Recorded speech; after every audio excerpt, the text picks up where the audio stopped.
आप देख रहे हैं लाइव 7। नमस्कार, लाइव 7 विशेष में आपका स्वागत है। मैं हूं ज्ञान रंजन।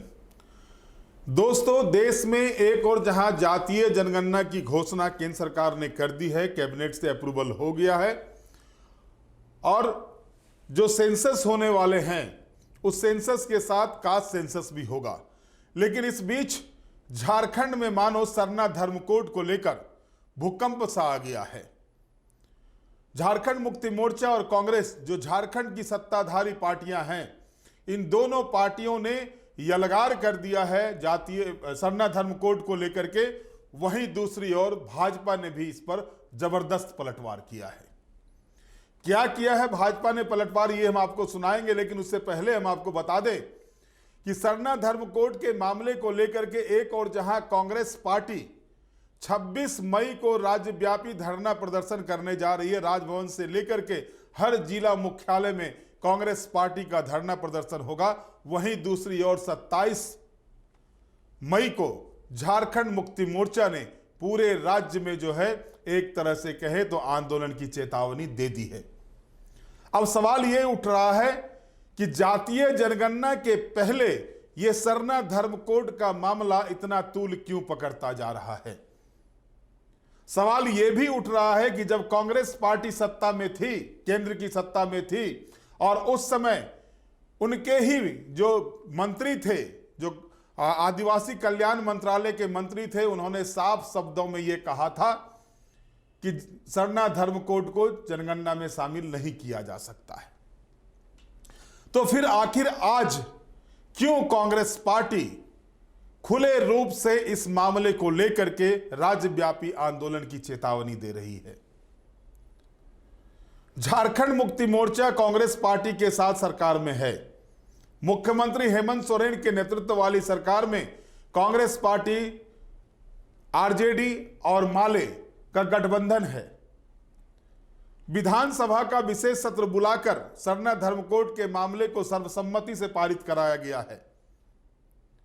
प्रश्नवाचक चिन्ह लगाया था भारतीय जनता पार्टी ने, लेकिन समर्थन उसका भी था। सवाल सिर्फ ये उठाया था कि धर्मांतरित लोग जो हैं, धर्मांतरित आदिवासी जो हैं, क्या वो सरना धर्म कोड में सरना धर्म में आएंगे। दोस्तों, ये धर्मांतरण का मामला जो है सो पहली मर्तबा नहीं उठ रहा है। धर्मांतरण का मामला 1967 से बाबा कार्तिक उरांव ने पार्लियामेंट में उठाया था। इसको लेकर के उन्होंने एक बिल भी पार्लियामेंट में लाया था। 350 से ज्यादा सांसदों का समर्थन बाबा कार्तिक उरांव को मिला था, लेकिन उस समय की कांग्रेस सरकार ने इसे भी ठंडे बस्ते में डाल दिया था। अब वही कांग्रेस पार्टी जो है सो आज फिर सरना धर्म कोड को लेकर के आंदोलन की चेतावनी दे रहा है। झारखंड मुक्ति मोर्चा आंदोलन की ओर मुखर है।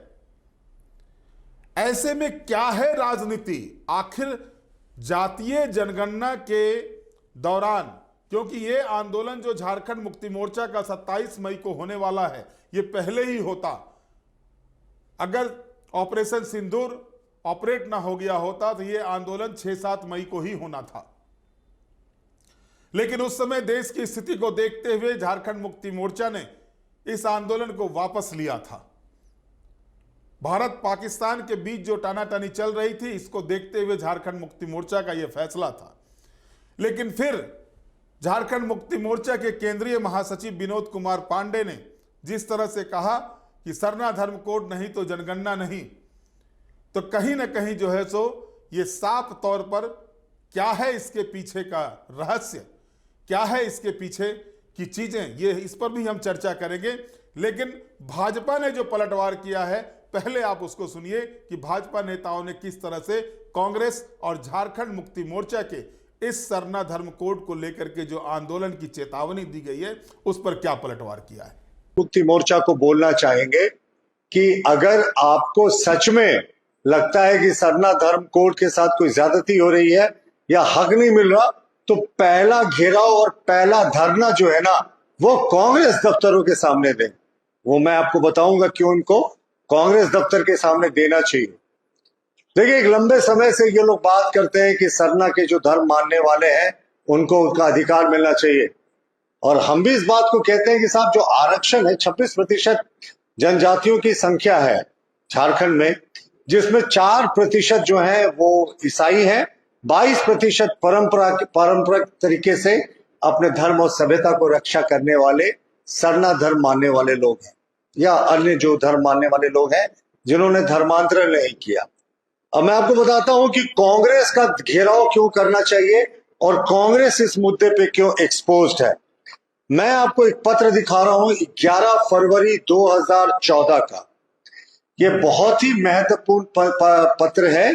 ये तत्कालीन जो आदिवासी कल्याण मंत्री थे, जनजातीय कल्याण मंत्री थे, वी किशोर चंद्रदेव साहब, ये वी किशोर चंद्रदेव जी का लिखा हुआ पत्र है, जिसमें उन्होंने स्पष्ट रूप से कहा है कि सरना धर्म कोड की मांग जो है वो अव्यवहारिक है और इसे दिया नहीं जा सकता।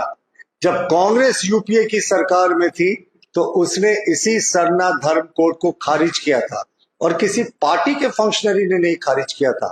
कांग्रेस के तत्कालीन आदिवासी जनजातीय कल्याण मंत्री वी किशोर चंद्रदेव साहब ने लिखित उत्तर में सुदर्शन भगत माननीय सांसद को कहा था ये अव्यवहारिक है। वो यही नहीं रुके थे, उन्होंने कहा था कि अगर सरना धर्म कोड जैसे मांग को मानेंगे तो इसके ऐसे हजारों जो है वो मांग और जगह उठ जाएंगे, इसीलिए इसको देना अव्यवहारिक है, अव्यवहारिक, अनप्रैक्टिकल, ऐसे शब्दों का उन्होंने प्रयोग किया। इन्होंने कहा कि 2001 के सेंसस में 100 से ज्यादा ट्राइबल रिलीजन है और डिफरेंट सेक्ट है, इसीलिए अगर हम एक को देंगे तो ये तरह तरह की मांग होगी। Separate code to any sect, belief और ट्राइबल रिलीजन में generate similar demands from hundreds of other religion and is thus to be registered. इन्होंने कहा कि अगर हम ये डिमांड को मांगेंगे तो दूसरे भी ऐसे जो है वो इस तरह के मांग को करेंगे, इसलिए इसको रजिस्ट करना चाहिए, इसको विरोध करना चाहिए। यानी कांग्रेस ने सरना धर्म कोड की मांग को आधिकारिक रूप से 11 फरवरी 2014 की तिथि को रिजेक्ट किया था। उन्होंने ये भी कहा कि मिनिस्ट्री ऑफ ट्राइबल अफेयर्स जो डॉक्यूमेंटेशन किया है इन्होंने रिलीजियस प्रैक्टिसेस का, अलग अलग ट्राइब्स का, जो उसमें ये जो स्टडीज है वो ज्यादा ऑथेंटिक है और सरना धर्म कोड देना किसी भी सूरत में व्यवहारिक नहीं है। तो सबसे पहले तो कांग्रेस को जवाब देना चाहिए कि जो उनके जो तत्कालीन आदिवासी कल्याण मंत्री थे उन्होंने एक ऑफिशियल डॉक्यूमेंट से, जो मैंने आपको दिखाया है 2 पन्ने के इस लेटर से, क्यों रिजेक्ट किया था सरना धर्म कोड को। आज कांग्रेस जो है वो मगरमच्छ के आंसू बहा रही है कि सरना धर्म कोड चाहिए, सरना धर्म कोड चाहिए। पहले एक बार कांग्रेस को राष्ट्र से माफी मांगनी चाहिए कि जो उस समय आदिवासियों की डिमांड थी सरना धर्म कोड को। ऑफिशियली यूपीए की सरकार थी 10 वर्षों तक और लिखित रूप से उन्होंने कहा था कि सरना धर्म कोड को रिजेक्ट करते हैं। और जो झारखंड मुक्ति मोर्चा आज कह रही है कि हम धरना देंगे, तो हम फिर से दोहराते हैं अपनी बात को, धरना दीजिए ना साहब, कांग्रेस ऑफिस का घेराव कीजिए।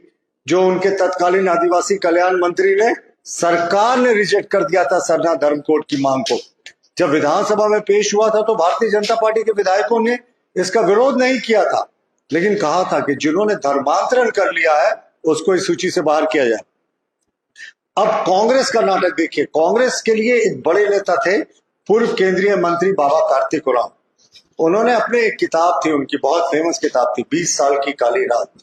तो उस किताब में उन्होंने स्पष्ट रूप से लिखा है, देखिए उन्होंने 1967 में एक विधेयक इंट्रोड्यूस किया था पार्लियामेंट में, संविधान अनुसूचित जाति जनजाति आदेश संशोधन विधेयक, जिसमें उन्होंने स्पष्ट रूप से कहा था कि जिन लोगों ने अपना धर्मांतरण कर लिया है उनको आरक्षण की सुविधा से वंचित करना चाहिए, और जिन लोगों ने हजारों वर्षों से अंग्रेजों मुगलों के बावजूद अपनी परंपरा को जिंदा रखा है उनको इसका लाभ मिलना चाहिए। देखिए ये ज्वाइंट पार्लियामेंट्री कमेटी को रेफर हुआ 1967 में। ज्वाइंट पार्लियामेंट्री कमेटी ने बाबा कार्तिक उरांव के दिए गए सभी सुझावों को मान लिया, लेकिन तत्कालीन प्रधानमंत्री इंदिरा गांधी जी ने इसे ठंडे बस्ते में डाल दिया। दोस्तों आपने सुना कि भारतीय जनता पार्टी के प्रवक्ता प्रत्युष सहदेव ने जिस तरह से उस लेटर की कॉपी, जो उस समय सुदर्शन भगत के सवाल पे जो जवाब आया था उसकी कॉपी को दिखाते हुए कहा था कि केंद्र सरकार के जो तत्कालीन मंत्री थे उन्होंने साफ तौर पर सरना धर्म कोड को जनगणना में शामिल करने से इनकार किया था। यह 2010 का मामला है। 2010 में सत्ता में मनमोहन सिंह जी की सरकार थी, स्वर्गीय मनमोहन सिंह जी की सत्ता में कांग्रेस पार्टी भी थी, झारखंड मुक्ति मोर्चा भी थी, आरजेडी भी थी और भी कई दल थे जो यूपीए में शामिल थे। और उस समय जब इसे दरकिनार किया गया तो आखिरकार क्यों नहीं उस समय इन राजनीतिक दलों ने आवाज उठाया। अब हम सत्ताधारी गठबंधन जो झारखंड में है उसकी चर्चा करते हैं। जातीय जनगणना की घोषणा जिस दिन हुई उस दिन क्रेडिट लेने की होड़ सी लग गई थी। सबसे पहले क्रेडिट लेने की होड़ में आगे आए राहुल ब्रिगेड, यानी कांग्रेस पार्टी। कांग्रेस पार्टी के नेताओं ने साफ तौर पर कहा कि ये उनकी जीत है, उन्होंने ही डिमांड किया था और सरकार को झुकना पड़ा। बिहार में आरजेडी, झारखंड में झारखंड मुक्ति मोर्चा और अन्य स्टेट्स में, चाहे वो यूपी में समाजवादी पार्टी हो या कहीं पर भी जो भी इंडिया गठबंधन के लोग घटक दल हैं, सबों ने जो है सो क्रेडिट लेने की होड़ मचा दी कि केंद्र सरकार ने उनके दबाव में आकर जातीय जनगणना कराने का फैसला लिया है। अब झारखंड में पेच क्या है इसको जरा समझिए। झारखंड में कई पेच हैं।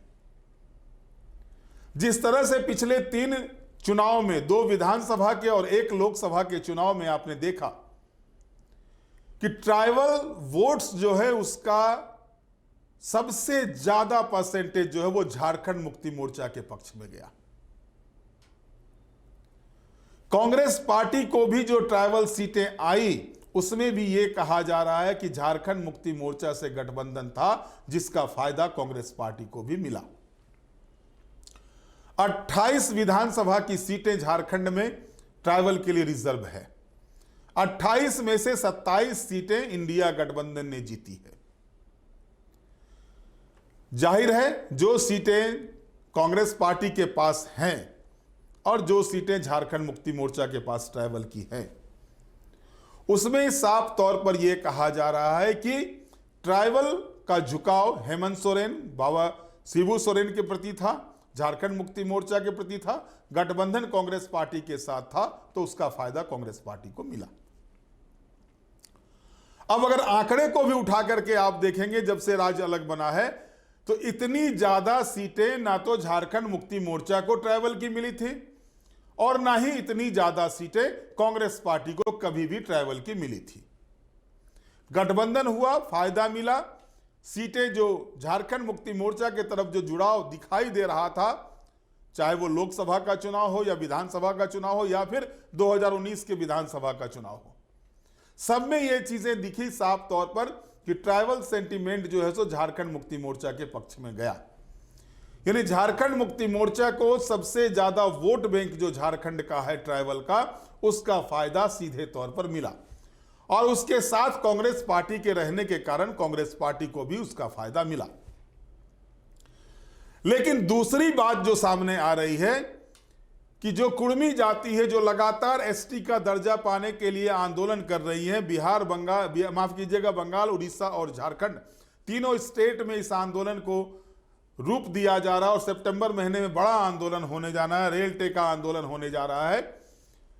और इस बीच जो स्थिति बन रही है झारखंड में, अगर आप देखेंगे तो अगर 28 सीटें ट्राइबल की रिजर्व हैं तो 25 से 28 सीटों पर प्रभावी भूमिका कुर्मी जाति के मतदाता झारखंड में रखते हैं।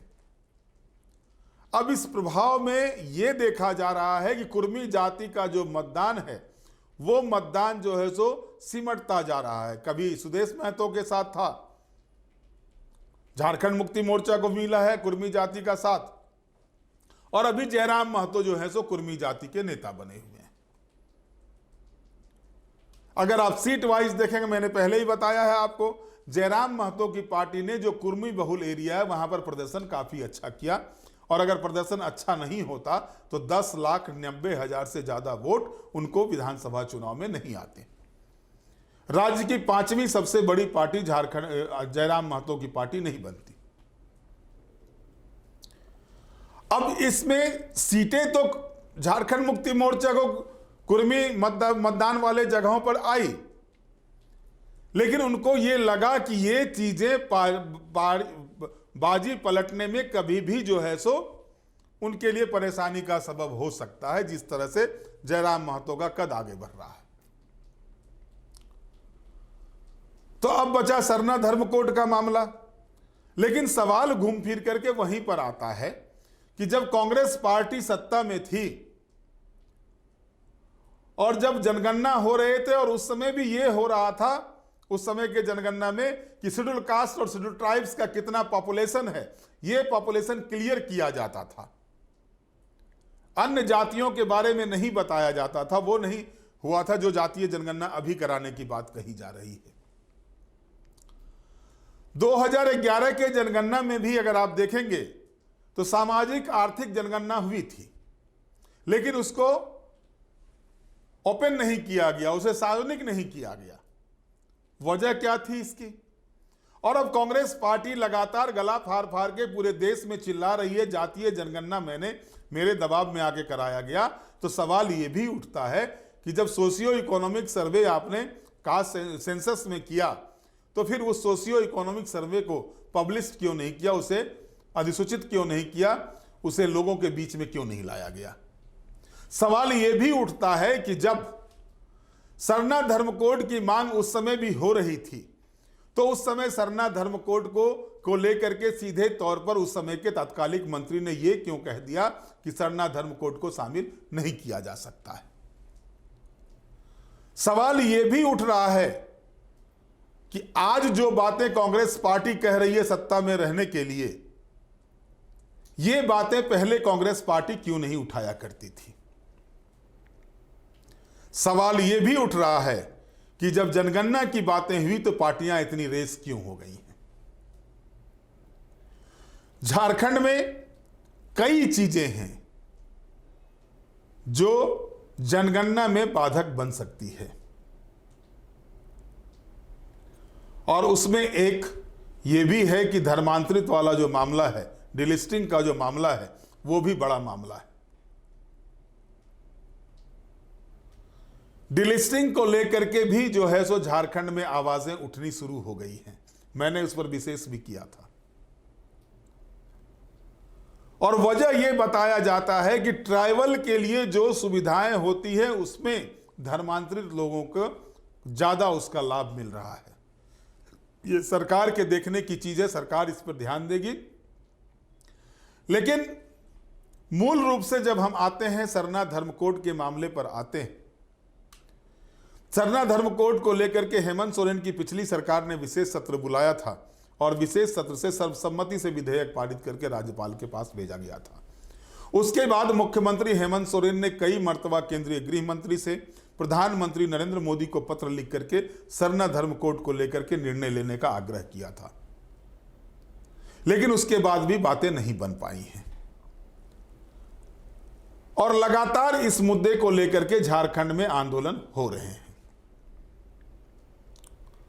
अब 26 और 27 तारीख को गठबंधन की में पार्टी जो शामिल हैं सरकार में, दोनों अलग अलग दिन कर रहे हैं। यहां भी सवाल उठता है कि जब एक ही मुद्दे को लेकर के आंदोलन हो रहा है तो फिर कांग्रेस पार्टी अलग क्यों, झारखंड मुक्ति मोर्चा अलग क्यों? क्या कांग्रेस पार्टी अपनी आदिवासी समुदाय में कोई भी जमीन को तलाश कर रही है इस मामले को लेकर के? सवाल तो ये उठते हैं। जब सरकार में रहकर हर चीज में सहमति बनती है, और जब यह मुद्दा झारखंड का मुद्दा बन गया है सरना धर्म कोड का मामला, तो इस मुद्दे पर, आदिवासी समुदाय के इस सबसे बड़े मुद्दे पर अलग अलग दिनों में करने का क्या औचित्य है? और सीधे तौर पर जो आईने की तरह साफ दिखाई दे रहा है कि कांग्रेस पार्टी अपनी राजनीति खुद करना चाहती है, झारखंड मुक्ति मोर्चा राजनीति कर रही है। बीच के दिनों में तो यह भी हुआ था, एक तरह से मामला सामने आ रहा था कि जातीय जनगणना की जब बातें आई तो और सरना धर्म का कोड का मांग जब झारखंड मुक्ति मोर्चा ने किया, तो इसमें हो गया था कि दोनों ही दल अलग थलग न पड़ जाए इन दोनों मुद्दों को लेकर के। लेकिन बाद में कांग्रेस पार्टी को लगा कि अगर वो इस मुद्दे को छोड़ करके सिर्फ जातीय जनगणना पर फोकस करते हैं तो उनका जमीन जो बना है, भले ही वो गठबंधन के साथ गठबंधन में आने के कारण से बना हो, वो जमीन कहीं फिर से जो उर्वरा जमीन ट्राइबल सीटों पर मिली है, चाहे वो मांडर की सीट हो, सिमडेगा की सीट हो, कोलेबिरा की सीट हो, जगन्नाथपुर की सीट हो, खिजरी की सीट हो, या अन्य जहां से भी कांग्रेस पार्टी के ट्राइबल विधायक जीत कर आए हैं, या फिर लोहरदगा का संसदीय सीट हो या खूंटी का संसदीय सीट हो, इन सभी जगहों पर उनको कहीं नुकसान ना उठाना पड़े, इस बात को ध्यान में रख करके कांग्रेस पार्टी जो है सो, जब मल्लिकार्जुन खड़गे पिछले दिनों आए थे तो उन्होंने जो बैठक हुई थी कांग्रेस पार्टी की, उसमें कहा था कि भाई सरना धर्म कोड को लेकर आप लोग आंदोलन तेज कीजिए, और तब जाकर के ये आंदोलन तेज होना शुरू हुआ और कांग्रेस पार्टी ने यह तय किया। लेकिन सवाल घूमकर वहीं आते हैं, सत्ता में सब कुछ साथ लेकर निर्णय लेते हैं, तो जब ये मामला एक ही मामला है तो एक मामले पर एक दिन मिल करके दोनों दल मिल करके क्यों नहीं कर रहा है। और वहां यहां यह भी देखना है कि आरजेडी और माले के तरफ से कोई भी बयान इस मामले पर नहीं आ रहे हैं। क्या आरजेडी और माले को सरना धर्म कोड से कोई लेना देना नहीं है? और अगर लेना देना है तो आरजेडी और माले के नेता का कोई भी बयान इस मामले पर क्यों नहीं आता? तो कहीं ना कहीं जो गठबंधन के, जो सत्ताधारी गठबंधन में दल हैं, उन दलों के बीच भी इसी बात को लेकर के मगजमारी चल रही है कि अपनी अपनी जमीन को कैसे वो बचा के रखे, क्योंकि आरजेडी को ट्राइबल सीट मिलना नहीं है, माले को ट्राइबल सीट मिलना नहीं है, कांग्रेस पार्टी को ट्राइबल सीटें मिली हैं, पहले भी मिलती रही हैं। झारखंड मुक्ति मोर्चा जो ट्राइबल सीटों के सबसे बड़े जो है सो ये बने हुए हैं, सबसे ज्यादा सीटें उन्हीं के पास आ रही है पिछले 3 चुनावों से, एक लोकसभा और 2 विधानसभा के चुनाव से। तो अब क्या गठबंधन में भी इस चीज को लेकर के एका नहीं कायम हो पाई है? और सबसे बड़ी बात कि कोविड को लेकर को जो जनगणना रुकी हुई थी, 2011 के बाद 2021 में जनगणना होनी थी, 2021 में कोविड के कारण से जनगणना नहीं हुई, और अब आगे जनगणना कराने की प्रक्रिया शुरू हो रही है। तो ऐसे में अब अगर झारखंड में ये उलगुलान रंग लाता है, ये उलगुलान अगर चरम पर जाता है, तो कहीं जातीय जनगणना पर तो बट्टा नहीं लगने जा रहा है। और इसके पीछे की वजह यह भी एक मानी जा रही है कि परिसीमन में जो जातीय आधार पर परिसीमन कराए जाने की बात हो रही है, उसका भी विरोध किया है झारखंड मुक्ति मोर्चा ने, कांग्रेस ने। तो इस विरोध के पीछे भी ये तो राजनीति नहीं है। अब देखना दिलचस्प ये होगा कि इन सारे राजनीति के बीच केंद्र सरकार का स्टेप इस पर क्या होता है। क्या केंद्र सरकार सरना धर्म कोड को मानने को तैयार होगी, या अगर तैयार नहीं होती है तो केंद्र सरकार का अगला स्टेप जातीय जनगणना या फिर फुल सेंसस जो देश भर में होना है उसको लेकर के क्या होना है, ये सारी चीजें सामने आएगी। लेकिन इतना तो तय मान के चलिए कि जो घमासान झारखंड में शुरू हुआ है झारखंड सरना धर्म कोड को लेकर के, ये घमासान फिलहाल रुकने वाला नहीं है। झारखंड मुक्ति मोर्चा तो किसी भी हालत में इस मुद्दे को छोड़ने वाली नहीं है। कांग्रेस की मजबूरी है वो भी ये मुद्दा नहीं छोड़े। भारतीय जनता पार्टी भी ऐसा नहीं है कि इस मुद्दे को छोड़कर काम कर सकती है, लेकिन भारतीय जनता पार्टी जो है सो बीच का रास्ता अपना करके मध्यम मार्गी बनी हुई है इस मामले पर।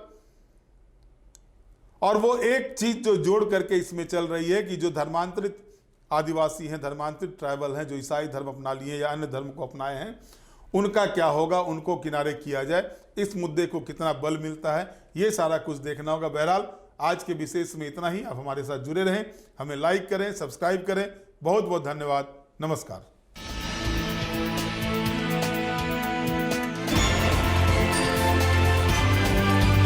आप देख रहे हैं लाइव 7।